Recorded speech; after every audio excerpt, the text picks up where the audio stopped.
Hi, I'm Rachana. I'm an ethnomusicology graduate from Kathmandu University. मैले चाहिँ few डिएम्सहरू पाएको थिएँ तपाईँको कोर्सको बारेमा भनिदिनु न सितार कहाँ सिक्नुभयो कसरी सिक्न मिल्छ भनेर so I'm gonna share everything in this video plus if you are planning to study music in Nepal this video might be helpful for you so let's get started नेपालमा तपाईँहरूलाई इन्स्ट्रुमेन्ट मात्र सिक्ने भए डिप्लोमा नै गर्ने भए पनि इन्स्टिट्युटहरू छ but if you want to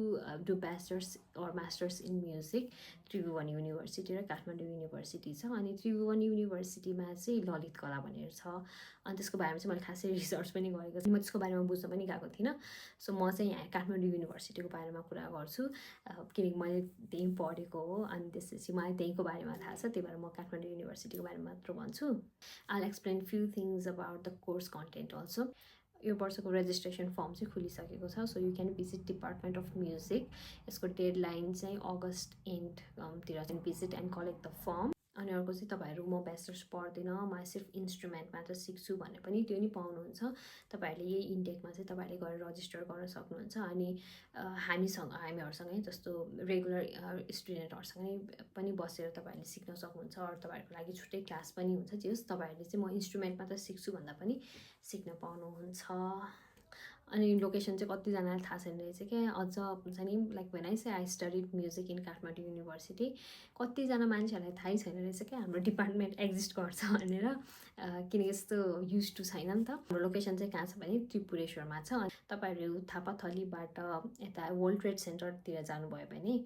world trade centre नै चाहिँ पुग्नु पर्छ कि त्यता ठुलो मन्दिर छ अनि त्यो मन्दिरको प्रेमिसेसभित्र नै हाम्रो Kathmandu university school of arts department of music छ it's very beautiful it's very relaxing एकदम राम्रो ठाउँ हुन्छ होइन त्यहाँ मन्दिर भएकोले हुन्छ नि त्यो वरिपरि एरिया नै एकदमै राम्रो छ so you can visit any time इन्टेकको बारेमा कुरा गर्नुपर्दा चाहिँ पहिला म जोइन हुने बेलामा चाहिँ जनफेब इन्टेक हुन्थ्यो अनि अहिले चाहिँ जुलाई अगस्त इन्टेक छ अनि त्यही भएर यो मैले अघि फोटो पनि राखिदिएको थिएँ नि यो चाहिँ अगस्त एन्डतिर चाहिँ यसको डेडलाइन सकिन्छ तपाईँहरूले फर्म सबमिट गरेर रजिस्टर गर्नु भइसकेपछि चाहिँ एउटा एन्ट्रान्स एक्जाम हुन्छ अनि एन्ट्रान्स एक्जाम पछि चाहिँ तपाईँहरूको अडिसन हुन्छ अडिसनमा चाहिँ you can either play instrument or sing a song whatever you can perform त्यो चाहिँ गर्नुपर्ने हुन्छ सो इन्ट्रान्समा चाहिँ के प्रिपेयर गर्नुपर्छ भन्दाखेरि बेसिक म्युजिक थ्योरी हुन्छ नि जस्तो वाट इज नोट अनि त्यसपछि बिपिएम भनेको के हो वाट इज होल नोट अनि त्यसपछि यो म्युजिक कुन एराको हो यस्तो यस्तो क्वेसन एकदम बेसिक म्युजिक थ्योरी क्वेसन्सहरू आउँछ त्यो चाहिँ तपाईँहरूले प्रिपेयर गर्नुपर्छ अनि त्यसपछि for audition you can play 1 2 3 songs होइन इन्स्ट्रुमेन्टमा बजाउनु भए पनि हुन्छ गीत गाउनु भए पनि हुन्छ 2-3टा चाहिँ तपाईँहरूले प्रिपेयर गरिराख्नु जस्तो सरहरूले हुन्छ नि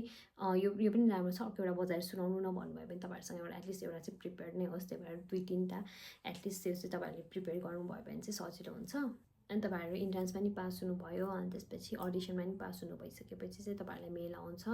तपाईँहरू सेलेक्ट हुनुभयो एडमिसनको लागि आउनुहोस् भनेर अब चाहिँ यहाँबाट सुरु हुन्छ तपाईँको रियल जर्नी कस्तो हुन्छ भने हामीलाई चाहिँ म्युजिक कलेज भन्ने बित्तिकै एकदम हाम्रो एक्सपेक्टेसन्स डिफ्रेन्ट हुन्छ क्या let's talk about the course content so that you have clear picture about what you're going to study तपाईँहरूले 2टा इन्स्ट्रुमेन्ट चाहिँ चुज गर्न पाउनुहुन्छ है सो फर्स्ट इयरमा चाहिँ भोकल कम्पलसरी छ भोकल बाहेक अर्को तपाईँले एउटा इन्स्ट्रुमेन्ट चुज गर्न सक्नुहुन्छ होइन अनि त्यसपछि सेकेन्ड इयर पछि चाहिँ म भोकल कन्टिन्यू गर्छु भन्दा नि पाउनुहुन्छ अर म भोकल छोडिदिन्छु अर्को गर्छु भन्दा नि पाउनुहुन्छ होइन इन्स्ट्रुमेन्टको बारेमा कुरा गर्ने भने चाहिँ धेरै इन्स्ट्रुमेन्टहरू छ वेस्टर्नमा चाहिँ तपाईँहरूसँग वेस्टर्न क्लासिकल गिटार छ पियानो छ अनि ड्रम छ त्यो चाहिँ वेस्टर्न इन्स्ट्रुमेन्ट भनौँ न त्यो छ अनि त्यसपछि इस्टर्नमा चाहिँ यु क्यान भाइले बाँसुरी सितार सरोद अनि त्यसपछि सारङ्गी धिमे नगडा एट्सेट्रा एट्सेट्रा सिक्न सक्नुहुन्छ तपाईँहरूको इन्ट्रेस्ट अनुसार चाहिँ तपाईँहरूले सिक्न सक्नुहुन्छ अनि जतिजनाले मलाई सितार कोर्स कहाँ लिनुभएको भनेर सोध्नुभयो भने चाहिँ मैले फर्स्ट इयर चाहिँ मैले भोकल र वेस्टर्न क्लासिकल गिटार लिएको थिएँ अनि सेकेन्ड इयरदेखि चाहिँ मैले भोकल छोडेर सितार लिएको सो 3 इयर्स मेरो सितार हो अनि त्यसपछि फर्स्ट इयर त भोकल भइहाल्यो अनि 4 इयर्स चाहिँ मैले वेस्टर्न क्लासिकल गिटार चाहिँ मेरो यो 2टा प्र्याक्टिकल इन्स्ट्रुमेन्टमा थियो सो अब चाहिँ हामी थ्योरीतिर छौँ है त सो यहाँ हाम्रो चाहिँ सेमेस्टर वाइज छ नि त अनि फर्स्ट सेमेस्टरमा चाहिँ you have to study English basic music theory अनि त्यसपछि introduction to ethnomusicology basic music थ्योरीमा चाहिँ के पढ्नुहुन्छ भने एकदम बेसिक कुराहरू जस्तै म्युजिक अल्फाबेट्स अनि त्यसपछि स्केल्स होइन अनि रिदमिक ड्रिल्सहरू एट्सेट्रा एट्सेट्रा यो चाहिँ तपाईँहरूले पढ्नुहुन्छ अनि अर्को चाहिँ इङ्ग्लिस सब्जेक्ट छ इङ्ग्लिस भन्ने बित्तिकै चाहिँ अब त्यो ग्रामरहरू त्यस्तो चाहिँ पढ्नु पर्दैन it's English literature poems and then सरले चाहिँ हामीलाई मुभीहरू पनि देखाउनुहुन्छ है मुभीहरू देखाउनुहुन्छ अनि त्यसपछि पोएम्सहरू छ स्टोरीहरू छ यस्तो रमाइलो छ नि sir he is one of the finest teacher in Kathmandu university हाम्रो डिपार्टमेन्टमा अनि उहाँले यस्तो रमाइलोसँग पढाउनुहुन्छ कि यस्तो रमाइलोसँग पढाउनुहुन्छ कि हामी कहिले पनि बोर्ड नै फिल हुँदैन कि इङ्ग्लिस क्लासमा चाहिँ so that's about the English class अनि अर्को चाहिँ इन्ट्रोडक्सन टु एथ्नोम्युजिकोलोजी छ सो यसमा चाहिँ के हो एथ्नोम्युजिकोलोजी तपाईँहरू एथ्नोम्युजिकोलोजी स्कलर भएर के हुन्छ ग्रेजुएट भएर के हुन्छ सरले यस्तो एक्सप्लेन गर्नुहुन्छ So this is about the first semester. Now let's talk about second semester. है सेकेन्ड सेमेस्टरमा चाहिँ तपाईँहरूले थ्योरीमा स्टडी स्किल्स पढ्नुपर्छ त्यसपछि एडभान्स्ड म्युजिक थ्योरी अनि त्यसपछि चाहिँ इङ्ग्लिस है इङ्ग्लिस लिटरेचर स्टडी स्किल्समा चाहिँ अलिकति राइटिङ्सको बारेमा छ क्या जसरी कसरी लेख्ने अनि त्यसपछि हुन्छ नि रिसर्च पेपरहरूको बारेमा यस्तो यस्तो छ कि मलाई पनि ठ्याक्क मलाई भन्न आएन होइन जस हुन्छ नि राइटिङ्सहरू कसरी गर्ने त्यो पछि थेसिसमा कसरी युज गर्न सकिन्छ यस्तो यस्तो कुराहरू छ होइन स्टडी स्किल्समा चाहिँ एडभान्स म्युजिक थ्योरीमा चाहिँ अफकोर्स अब एडभान्स भनेपछि अलिकति higher level than the basic music theory यसमा चाहिँ मोड्स अनि त्यसपछि फर्म्स यस्तो यस्तो कुराहरू छ अलिकति कम्प्लिकेटेड कुराहरू चाहिँ एडभान्स म्युजिक थ्योरीमा पढ्नुपर्ने हुन्छ यसमा चाहिँ त्यही पोएम्सहरू पढ्ने स्टोरीहरू पढ्ने त्यसपछि प्रेजेन्टेसन दिने आफैलाई एक्सप्लेन गर्ने यस्तो रमाइलो हुन्छ इन्स्ट्रुमेन्ट त अलरेडी छ अब चाहिँ हामी थर्ड सेमेस्टरमा पुग्यौँ है अनि थर्ड सेमेस्टरदेखि चाहिँ अलिकति कम्प्लिकेटेड हुँदै जान्छ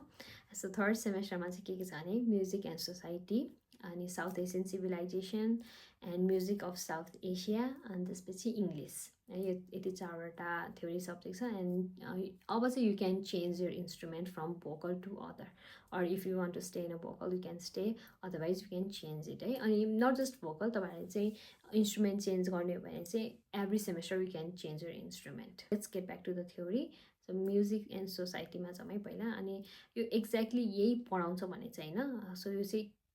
यो सब्जेक्ट चाहिँ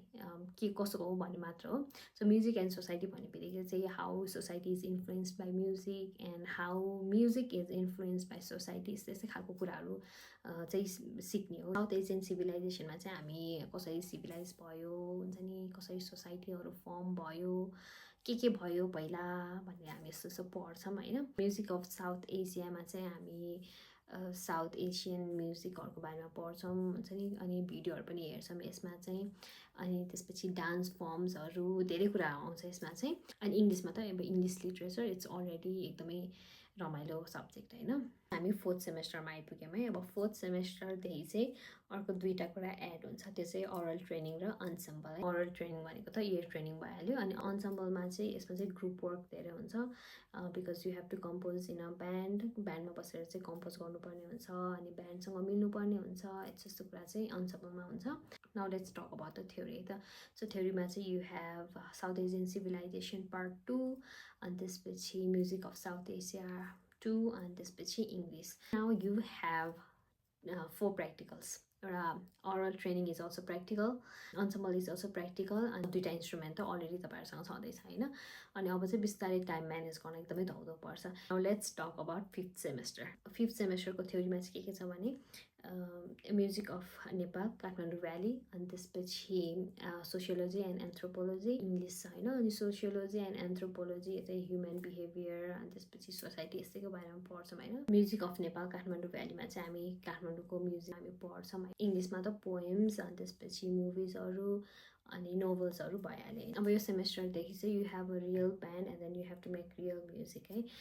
फोर्थ इयरको अन्सेम्बलमा चाहिँ you don't get to play real instrument हुन्छ नि क्ल्याप गर्नुपर्छ अथवा you have to make your own instrument यस्तो हुन्छ but from fifth semester you have to make real music हुन्छ नि रियल कम्पोजिसन हामी सिक्स सेमेस्टरमा पुग्यौँ है सिक्स सेमेस्टरमा थ्योरीमा के छ भने world music introduction music of Nepal hilly area plus other places English भइहाल्यो वर्ल्ड म्युजिकमा चाहिँ you get to learn about different genres of music around the world के म्युजिक छ म्युजिक अफ नेपाल हिल्स एरियामा चाहिँ you get to learn music of different ethnic groups अब oral ensemble अनि त्यसपछि यो 2 इन्स्ट्रुमेन्ट अनि यो 6th सेमेस्टर पनि सक्यो अब हामी 7th सेमेस्टर पुग्यौँ होइन अब यसमा चाहिँ 1-2टा सब्जेक्टहरू एड हुन्छ अनि यसमा चाहिँ के छ भने anthropology and sociology of Nepal, world music 2, अनि यसमा चाहिँ हामी म्युजिक अफ सेन्ट्रल एसिया अनि त्यसपछि युरोपहरू पर्छ। वेस्टर्न क्लासिकल म्युजिक छ, साउन्ड रेकर्डिङ एन्ड एम्प्लिफिकेसन भन्ने छ। यो सेमेस्टरदेखि चाहिँ अरल हुँदैन, but you still have the ensemble. Sound recording and एम्प्लिफिकेसनमा चाहिँ हामी स्टुडियोको बारेमा अनि त्यसपछि स्टुडियोमा के युज हुन्छ यस्तो बारेमा हामी चाहिँ सिक्छौँ। फाइनल सेमेस्टरमा चाहिँ तपाईँहरूले के पढ्नुपर्छ भने audio studio technique, western classical music, anthropology and sociology of Nepal 2, world music 2 यति छ। अनि त्यसपछि अन्सम्बल हुन्छ। यति नै हो कोर्स कन्टेन्टको बारेमा चाहिँ। एन्ड अफकोर्स एक्जाम त भइ नै हाल्छ होइन। मोस्ट अफ द टाइम्स चाहिँ पहिला प्र्याक्टिकल हुन्छ, त्यसपछि थ्योरी हुन्छ। कहिलेकाहीँ चाहिँ थ्योरी अगाडि हुन्छ अनि प्र्याक्टिकल पछि हुने, अब सरले यसरी मिलाउनुहुन्छ होइन। So this is about the course content. यो त कोर्स कन्टेन्ट मात्र हो नि त, तर आफूले कति प्र्याक्टिस गर्ने, आफूले कति प्र्याक्टिस गर्न सकिन्छ अनि कति कुरा बुझ्न सकिन्छ भने त आफ्नो कुरा हो नि त होइन। So I hope this video was helpful for you. If you have more queries, please you can DM me in my Instagram, Facebook, TikTok. मान्छे धेरै चाहिँ टिकटकमै पाइरहेको थिएँ DMsहरू. So you can text me, DM me anywhere. Maybe in my next video I can share about how I became a musician, how I ended up becoming a music student. Yes, bye. So see you in my next video. Take care and God bless you all. Bye.